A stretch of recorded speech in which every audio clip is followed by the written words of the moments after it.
Maharashtra superfast news चॅनलमध्ये आपले सहर्ष स्वागत आहे। खास सत्याची थार लेखणीची महाराष्ट्रातील ताज्या आणि वेगवान बातम्या पाहण्यासाठी आपल्या हक्काचे चॅनल शेअर करा, लाईक करा आणि सबस्क्राईब करा। धन्यवाद।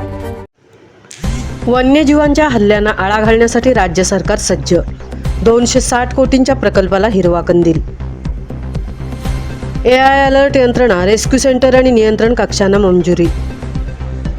राज्यातील वाढत्या मानव वन्यजीव संघर्षाच्या घटनांना आळा घालण्यासाठी राज्य शासनाने मोठा निर्णय घेतला असून पहिल्या टप्प्यात 10 ठिकाणी अत्याधुनिक नियंत्रण कक्ष उभारण्यास मंजुरी देण्यात आली आहे। तसेच राज्यातील 1000 गावांमध्ये कृत्रिम बुद्धिमत्ता AI आधारित अलर्ट यंत्रणा कार्यान्वित करण्यात येणार असून वन्य प्राण्यांसाठी 2 रेस्क्यू सेंटर आणि 10 उपचार केंद्रे उभारली जाणार आहेत। राज्य वन्यजीव मंडळाच्या स्थायी समितीच्या बैठकीत अध्यक्ष तथा वनमंत्री गणेश नाईक यांनी या महत्त्वपूर्ण प्रकल्पास मंजुरी दिली आहे।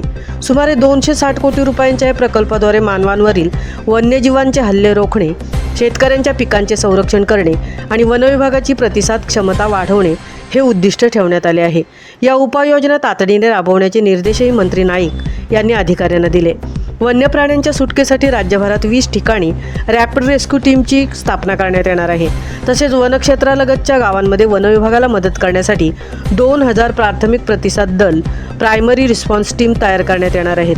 हरण, माकडे, रानडुक्कर यासारख्या शेतपिकांचे नुकसान करणाऱ्या प्राण्यांना पकडण्यासाठी 2 फिरती पथकेही कार्यरत केली जाणार आहेत। याशिवाय माकडे आणि रानडुकरांच्या वाढत्या संख्येवर नियंत्रण ठेवण्यासाठी राज्यात 2 ठिकाणी नसबंदी केंद्रे उभारण्याचा प्रस्ताव बैठकीत मांडण्यात आला आहे।